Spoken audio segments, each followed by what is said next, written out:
My name is Ted Hutter. I'm the Senior Public Relations and Communications Manager here at the Museum of Flight. I've been here about 16 years. The Museum of Flight started in about 1965. It was the effort of a group of aviation enthusiasts in the Pacific Northwest who wanted to preserve some of their aviation history, and they had a small shop near the Seattle Center, near the Space Needle. And they remained that way for about 20 years until they were able to acquire the very first Boeing factory, known as the Red Barn. That was moved a couple miles from its old location to this one here on Boeing Field. That building became the start of the Museum of Flight. We've been here ever since. Now the Museum of Flight is the world's largest independent air and space museum.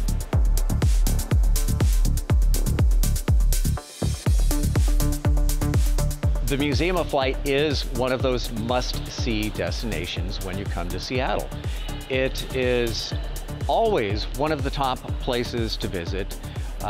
People come here for the Space Needle. They know the Space Needle, they know the waterfront, the Pike Place Market, and after that, it's right here. It's Museum of Flight.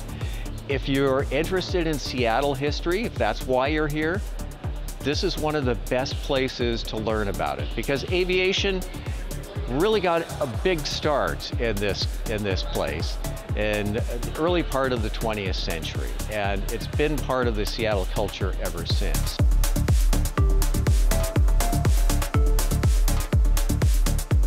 Behind me, you see what is the Boeing Model 80A airliner. This was luxury air travel in the late 1920s. It was the largest Boeing aircraft at the time, and it eventually did its airline career and made its way to Alaska and bush flying, carrying who knows what, all sorts of things. And finally, that part of its life came to an end, and it was found in the city dump in Anchorage. Now, some people from Seattle, aviation people in Seattle, saw it there and said, we've got to save this. They organized what needed to be done to bring the plane, in sad shape that it was, down to Seattle, and that airplane became the first restoration project of what later became the Museum of Flight.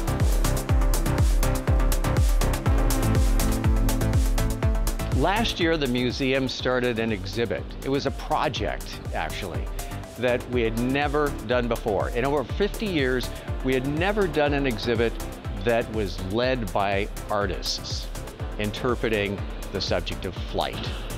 It was called simply Art and Flight. And we had everything from an artist in residence to a group show by over 30 artists to specially commissioned work. We had murals done, we had videos done. It was an entirely new way of looking at the experience of flight through the eyes of artists.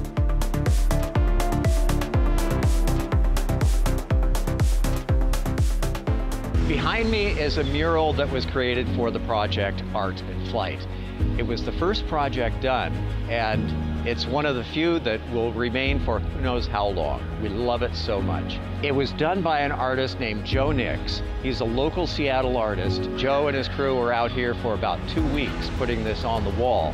What the mural communicates is that sense using the museum's collection. So you're going to see a little bit of that plane, little bit of that spacecraft, whatever.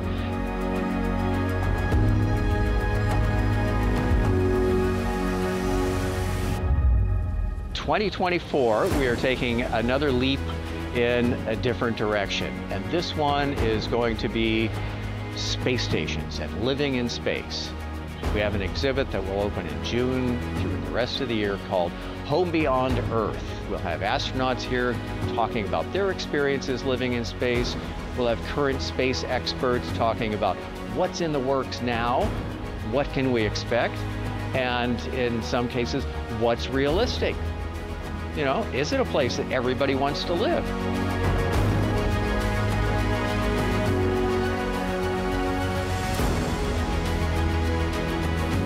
One of the most common things that I hear when I talk to people in this museum and outside of the museum and ask them if they're familiar with it. They said, oh yeah, I went there when I was in school. This is a very popular place with the schools and with students. People in this area grow up with it. We have community outreach programs, plus we have educational programs, both in the schools and in the museum. So we have schools coming here and we go to schools. It's very much oriented to education, the way we present our subject matter.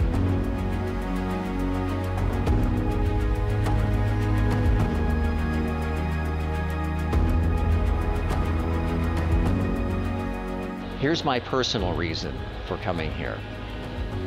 It's good for your health.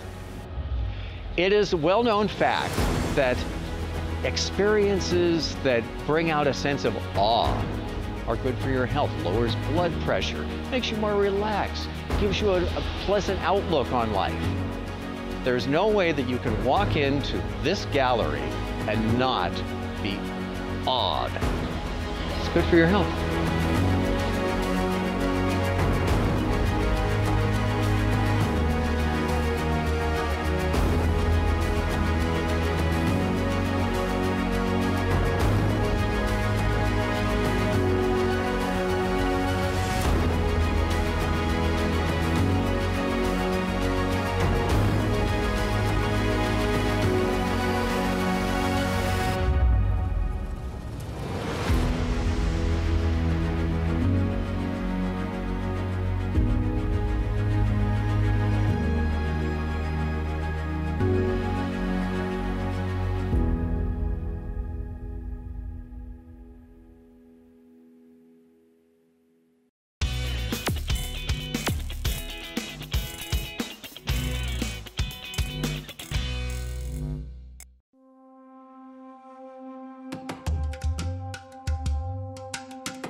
From the Punjab to the Pacific Northwest, two very adventurous Indian entrepreneurs bring their flair, flavors and fragrances and share in their remarkable success stories.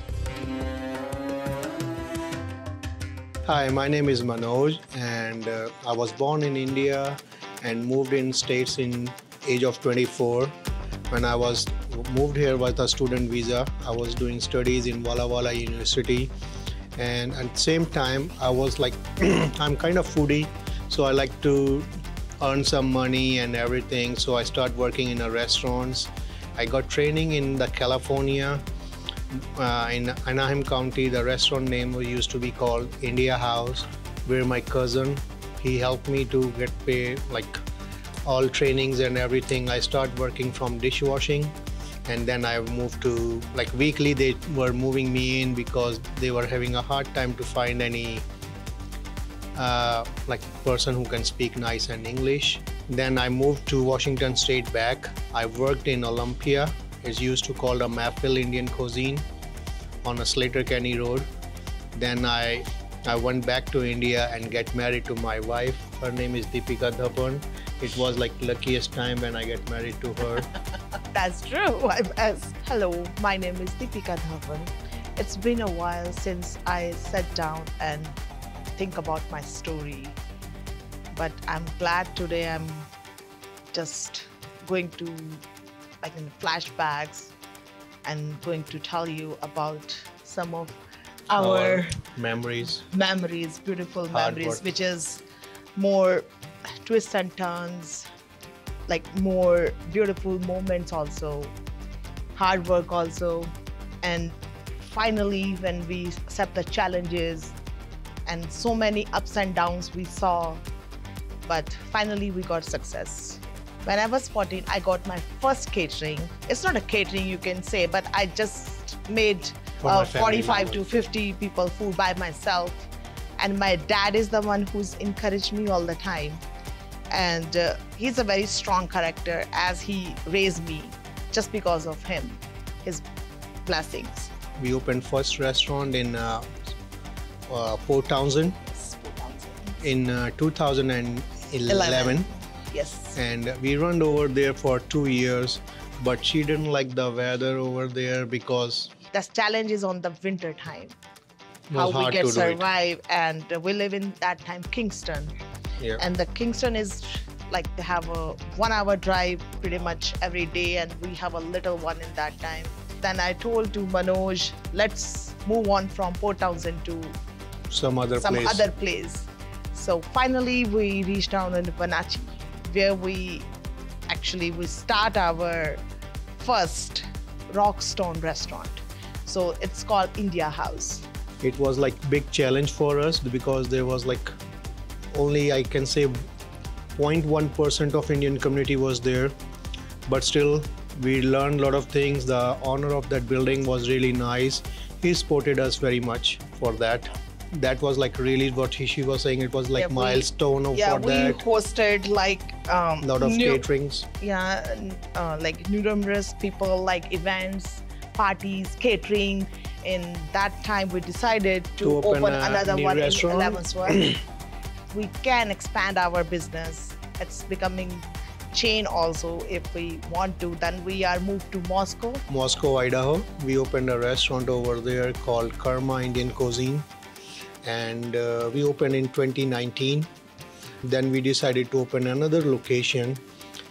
We moved Right in on the COVID time. COVID time, we Yeah. get spot on post fall, and in that time 6 feet a distance, takeouts and all. But still, it's good going. People loves their food. They love our present there. Most of the time, they love to see us, and I love when they saw us and they suddenly say, "Hey, good to see you." That's a blessing. Then I we believe. decided to open a restaurant in Spokane. Then we found a location on a Monroe Street. It's called Karma Indian Cuisine and Lounge. There was a bar before, used to call High Raves, and before that, Hedge House. Hedge House was the like really Yes, that is the very antique. popular restaurant over there. In 80s. It's a good place. We are really attached to that place too. And we are really involved in the Indian community over in Spokane. We recently did a Diwali festival over there. We host that one with the food and everything. And Yes, and be a part of as a dancing and yeah. all. Yes. We will have a lot Yes, of fun and over the DJs there. all. Yes. then we opened a new location, another location in a South Hill. And this one was like a year-old location right now. It's called India House. And it's going like with the blessing with all my customers and with my elders. We are doing really good on that. In a month, we are opening another location. It's called Karma Express Indian Cuisine. It's in Gonzaga University area. It's not just only the Indian cuisine we are coming out. It's just more interesting, like a street food as well, finger food as well. We are coming with the sandwiches. We are coming with lots of Wraps. different stuff, burritos. But again, that's not only in Indian. That's all mixed in fusion style. But we named Karma Express just because of that's easy to people find out. So I would like to clearly tell you the Indian spices are not spicy. The food is not spicy, it's not hot until you place in order spicy. Specify that. So I must say, like, the Indian food is different herbs, so many aromas in there. I will show you later on to the tandoor, the clay oven, where we cook the naan breads, where we cook the tandoori chicken. As everybody familiar with tandoori chicken, chicken tikka also, shish kebab also. We will show you in our kitchen today. This is what we are talking about, tandoor. This is the clay tandoori oven. See the heat. This is the clay pot on the corners. We are get ready with some chopped red lamb, which is called shish kebab. So it's made with the beautiful spices in there, cilantro, onions, bell peppers, to make perfect juicy shish kebab. As you saw, we have put it right there. So slowly cook and become a juicy flavor. This is called tandoori chicken, which is very popular dish in India.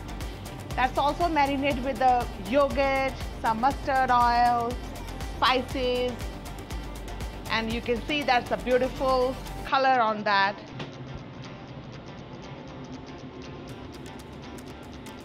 So it took like tandoori chicken as well. It takes 15 minutes at least to get ready. That's already cooked as well. That's really hot now. See, that's the juicy and that's already cooked. That chicken is so juicy, so soft, beautiful, just beautiful. So this is the naan bread which I'm going to make for you. So see how beautiful it came out.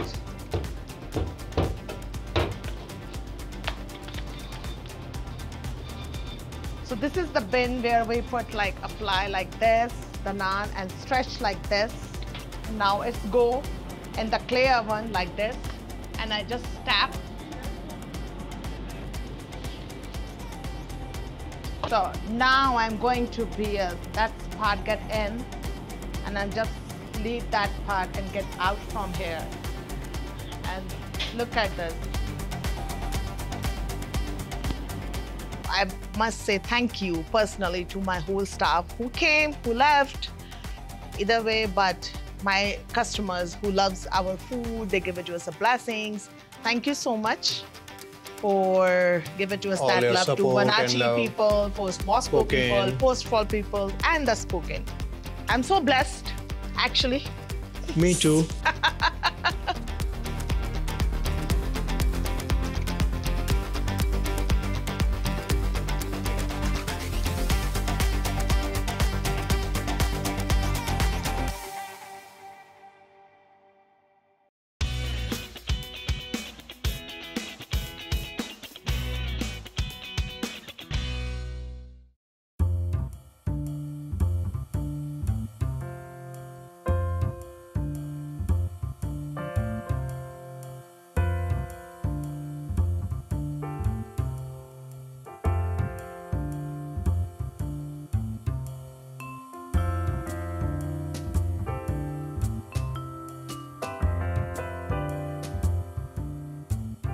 Hi, I'm Judy Toohey, Executive Director of the Shack Art Center in Everett, Washington. And I'm really excited to tell the story of the Shack Art Center, how we got to where we are, and the journey that we took, a little bit about the journey. We're a nonprofit organization that was founded in 1974. So this year is a big year for us as we celebrate our 50th anniversary. Throughout the year, we're showing bits and pieces of our history on our social media and our website, and we're culminating that in October with a really big exhibit with 100 artists that have been with us and are carrying us into the future, as well as a 4-day celebration. I have been executive director for 29 years, and during that time we've had a lot of growth. The mission and the vision of the group was to support the visual arts in Snohomish County. So today, that is still our main mission, and we support the visual artists by doing exhibits throughout the year in our space. We also have a glassblowing studio where we have lots of professional glass artists rent the space, create beautiful artwork, and we also are able to teach a lot of our community members how to blow glass. So we're really excited about that. You can come in any time of the day and watch the glass blowers.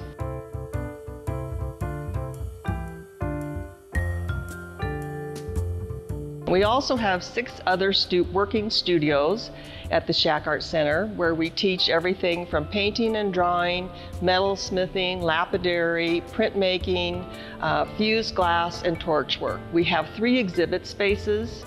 One is our hallway for our young emerging artists, which is all student artwork throughout the year. We really focus on the students. And then the other 2 galleries are our professional artists. As you see, today we're celebrating Vincent Keel as our current exhibitor, artist, and we are really thrilled with this tremendous exhibit that he has.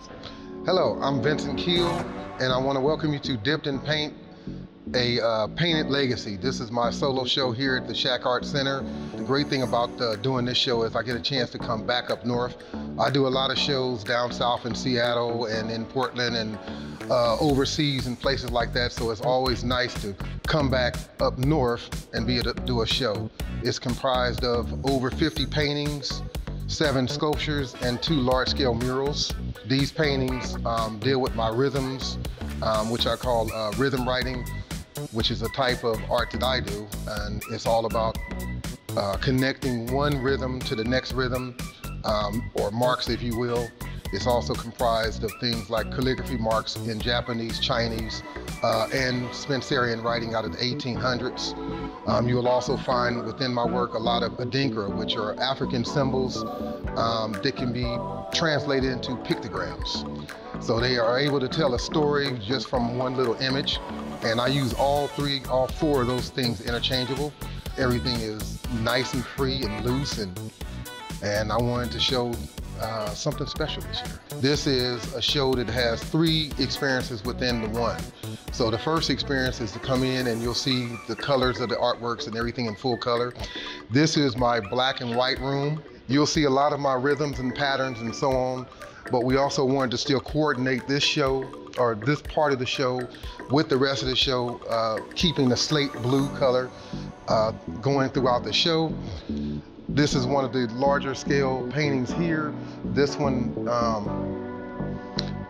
still has the rhythms, but I wanted to keep it a little more subtle with a nice gold highlight to give you a lot of relief. This one has a little bit bolder pieces within it with the rhythms and patterns, where you can see what I was talking about with my rhythm writing. You can see this a lot more clearly. And then moving back to the mural, where we echo some of those rhythms and writings and things in the larger mural. This mural was painted in, these 2 murals were painted in 2 days, mostly waiting for the paint to dry. I do paint pretty fast. This is one of the sculptures. So this is called a twisted canvas. This is actually made out of canvas. And again, then a paint is applied to it with all the rhythms, marking, and then highlighted in gold, because I love that little touch of gold that seems to make everything feel a little elegant to me. So the third section that we'll be going into gets into some of my figurative work, still keeping the abstracts and the rhythms and everything involved in that, but I'll show you some of the jazz players because I do figurative work as well. And here we have Louis Armstrong, and these are acrylic on glass paintings. And within this work, I wanted to not only show Louis Armstrong, but I wanted to show all of the great jazz players and their albums of what they did. So this took a lot of time to actually sit back and draw and so on, but that's kind of what I did with that one. This here is Thelonious Monk. He's another great jazz player. And again, you can still find my rhythms and everything else within the figurative things, but I wanted to highlight this great man. Moving on to one of my favorite guys also, this is B.B. King, great guitar player, and all around his music, I listen to a lot of blues. His music is just fantastic to me. This is one of my favorite performers. This is Howlin' Wolf, another blues man. And again, I wanted to bring that idea of contemporary art mixed with the abstract and kind of give you something that hasn't been seen, hopefully. This is Muddy Waters here, another great guitar man and bluesman. Within this painting, you'll not only find my rhythm writing, but you'll also find some of the lyrics to some of his favorite songs. These paintings, I just love these because they're so much fun to do. And last but not least, in this particular set of paintings is the actual dipped in paint self-portrait for the show and of myself. It's always pretty interesting when you paint yourself, but I've got used to kind of painting myself and having the fun with doing that. So this one is actually the actual painting for the show. We also provide a lot of art education throughout the county. We go into every school. We have programs that from preschool on up to seniors in our art outreach programs. We offer scholarships for high school seniors so that we can help them move on to a creative career path. We also have several events that we have for the public. Our first event is coming up March 9th, which is our auction. We have close to 300 pieces of artwork, all from local artists, that will be for auction. You can either do it in person, everything is online, so you can also bid online no matter where you are in the world. So we're excited about that. It's a very important fundraiser for our organization and our programs. Then we have our Artist Garage Sale, which is in the first Saturday in June, and the artists fill the streets and they sell everything down and dirty, and We all go home very happy and things we hadn't anticipated, but we love them. Then in August, we have a 2-day festival called Fresh Paint. And that particular festival, we really want to connect our community with the art process. So most of all the artists are creating in their booths while they're selling. So it's a really great opportunity that really captures the attention of our community members. Then in September, we have what's called Shacktoberfest. And we have an urban pumpkin patch in the gallery, which consists of well over 1,000 glass pumpkins in a variety of sizes and shapes and colors, all made here at the Shack Art Center. It's a very popular event, and that's about 3 weeks long, and we culminate that with a fun party called Pints and Pumpkins. For this year, in October, we're celebrating our big anniversary, and so that whole month of October will be a big celebration for us. And then a lot of holiday shopping. We get a lot of folks in wanting that special gift to give, and the gift of art is a great way to do that, unique.